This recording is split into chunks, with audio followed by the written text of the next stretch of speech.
I die today, I'ma go and get some money. If I die today, I'ma go and get some money. If I die today, if I die today.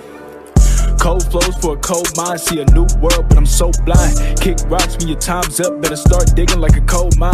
Cold heart, seen cold times, it's a bold move, but the sunshine raise up when you...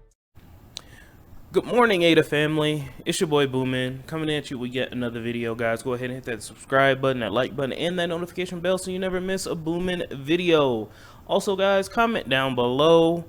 How can I improve the channel? I'm here for you. I took a 3-day long break, did not look at one crypto chart, and I feel refreshed. I want to come back and give you guys the videos you want to see while being informative and help you guys make some money along the way.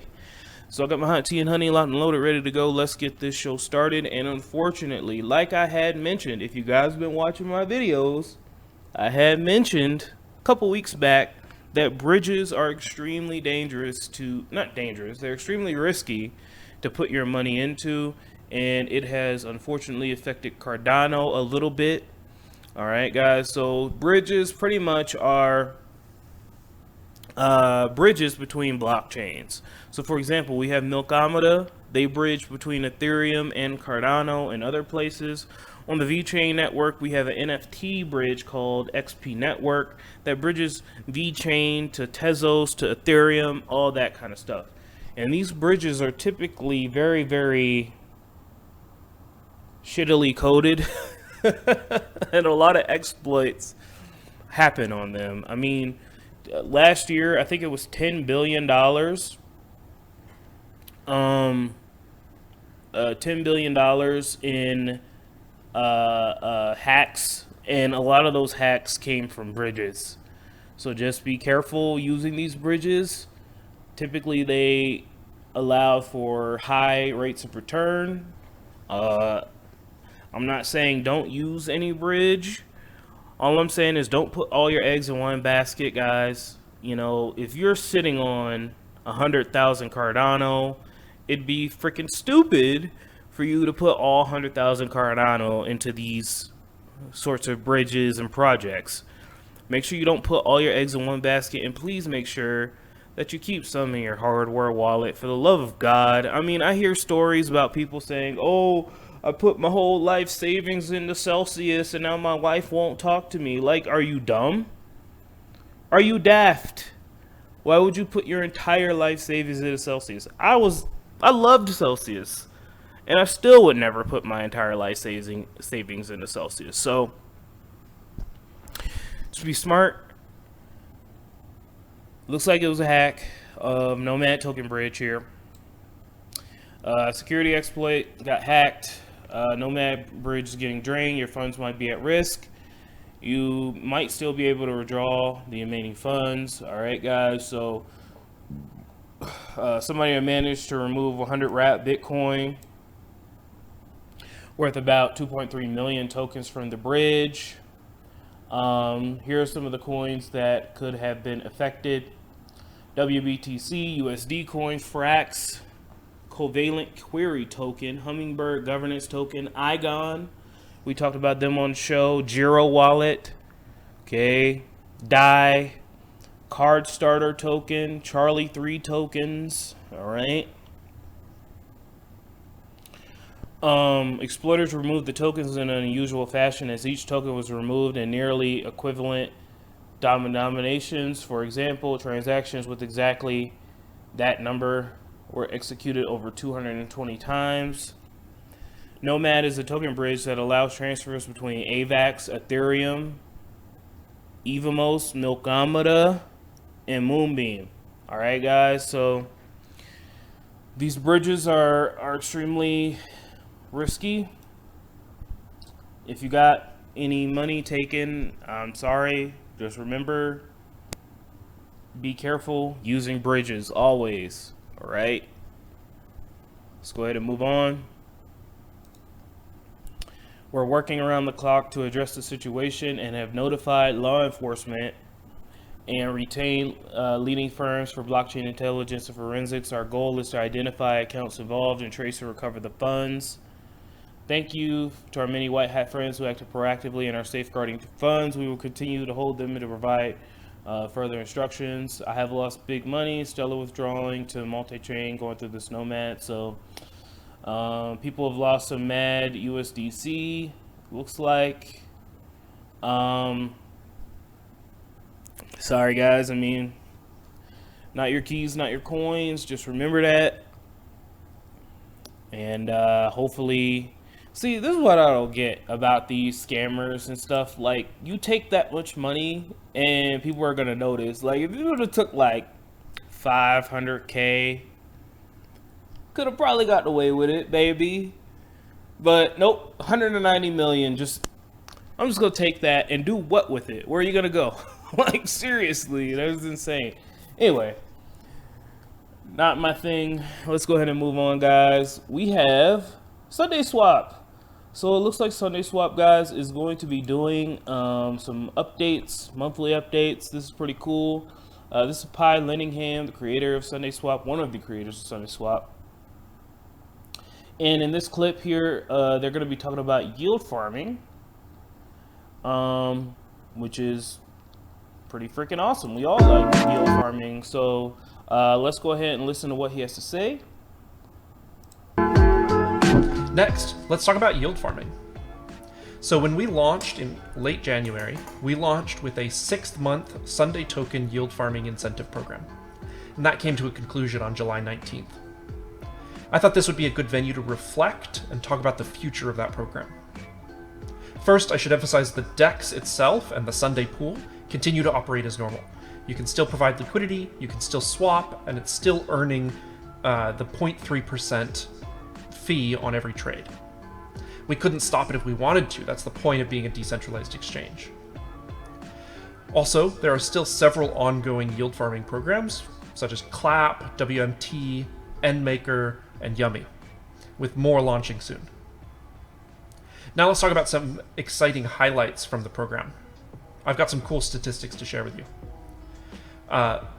Over the span of 6 months, we saw 71,000 distinct lockup events for the Sunday ADA, or the Sunday yield farming program, across 25,000 distinct wallets. So far, 81 million Sunday has matured, with about 5 million set to mature over the next 30 days. We've paid out 57 million Sunday, with another 24 Sunday ready to be claimed. And any tokens that aren't mature, that kind of are forfeited by early unlocks, those will go back to the community supply, and the community can vote on what happens to those. So that the yield farming program plus the ISO has led to fantastic market penetration. According to cexplorer.io, there are 83,000 distinct wallets that hold the Sunday token, and we're second only to the Hosky token.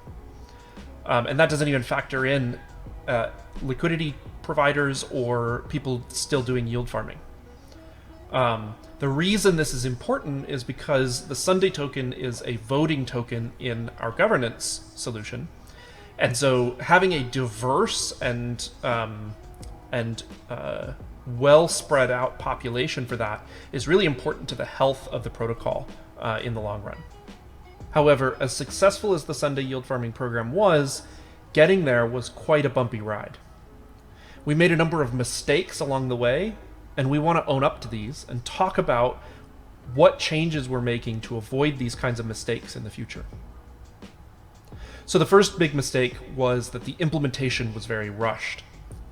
We realized right before launch that we weren't going to be able to finish the taste test in time, and we didn't want to launch the Dex bare. We wanted to launch it with kind of something above and beyond that was exciting for users. And so we implemented yield farming. But this initial implementation, for example, didn't include the rewards payout feature. We kind of assumed that in the first 30 days, while people's rewards were maturing, we could finish that and have things in place in time. And that turned out not to be the case. So going forward, we're really focused on not releasing features unless they're finished and usable end to end. This doesn't mean it needs all the bells and whistles, but it does need to meet the need it was designed for from day one. The second big mistake was that our initial payout design for paying out the rewards is a collaborative process. And this process was one that we hadn't tested. So the idea was you sign the transaction to unlock your LP tokens, and we sign the transaction to give out the Sunday rewards. In principle, this is very clean, it's nice and atomic, it's rollback safe, all kinds of really great properties, but it turns out that really subtle differences in serialization led to this feature kind of not working at first. The front end would serialize it differently than the back end, and so the signatures that they would provide would be invalid. And so we had to rush out a kind of different solution where we paid you rewards directly, and this was fairly brittle, and it took a long time, and it was frustrating for us and for users. We paid for that out of pocket, and it cost us 1.65 ADA for every kind of set of rewards we paid out, but it was really important for us to make sure that our community was getting the rewards they had earned. So that's Pi there, just talking about some of the issues that he had faced when releasing SundaeSwap. SundaeSwap's still good, still kicking. You can still earn rewards on that, and still pretty cool. So don't forget about SundaeSwap. They're still out there, and I think, if they continue to build and continue to grow, I think next bull run we could see some real good stuff coming from them. Speaking of that, let's take a look here. Take a look at DeFi Llama here. TVL is down. Yes, of course it is. Student Wing Riders and the Milk Amada thing here.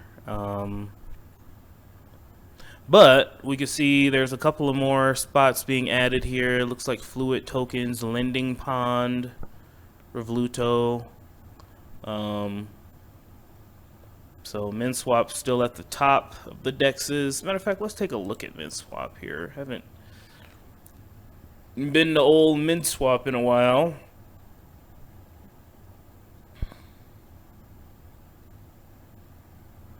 I mean, it looks so clean. I love it. I love it.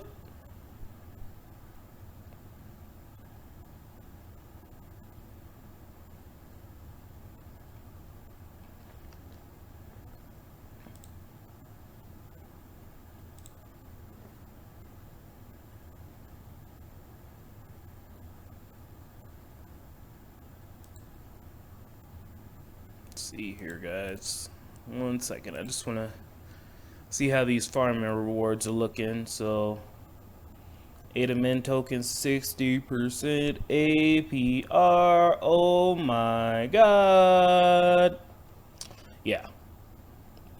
So MinSwap still at the top. As with everything, guys, don't put all your eggs in one basket. You guys know the drill. Okay. Let's go ahead and move on, guys. Cody has added 5 new partnerships. This is pretty freaking awesome, guys. Cody, the official issuer of Jed, noted that his recently inked partnership deals with 5 companies that will use the algorithmic stablecoin on their respective platforms. Yes, sir. Cody is doing the dash. It's probably, there was somebody made a comment in my comment section down below that it is probably time for another Cody update, and you are right. It is probably time for a full Cody video. Should probably do that relatively soon. So yeah, they've added 5 new partnerships here. Pretty cool. Let's take a look.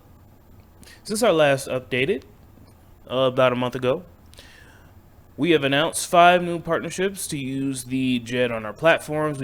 We've also shared more information about the Jed protocol and its fee structure, which could be found here. That's Telegram.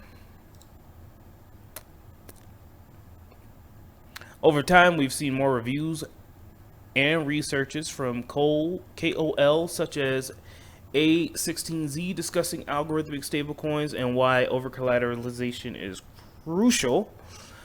The fact that Jed has 400 to 800% over collateralization and is backed by ADA makes us confident that it will become the ultimate stablecoin for the Cardano network. Thought it was in the article, but it looks like it's not. All right, guys. Well, totally professional video for me. As we can see here, here are all the partnerships from Jed. All the ones that you would expect. Hope you enjoyed the video, guys. Before we end, I'd like to say thank you to our wonderful Patreons. Without you guys, I don't know if I'd still be doing this. Thank you so much for your wonderful support. Maryland for Crypto, Anthony Andrews, Feruz Den, Kyle Bachi, CryptoSVT.si, Angeltopia, DNC Vale, Leon Jackson II, Kragan, Allflare LLC, and Lucky Sunshine Token. Thank you again. I humbly appreciate you. Go ahead, click the links down below, hit the like button and the subscribe button, and we'll be back with another Vechain and Cardano video.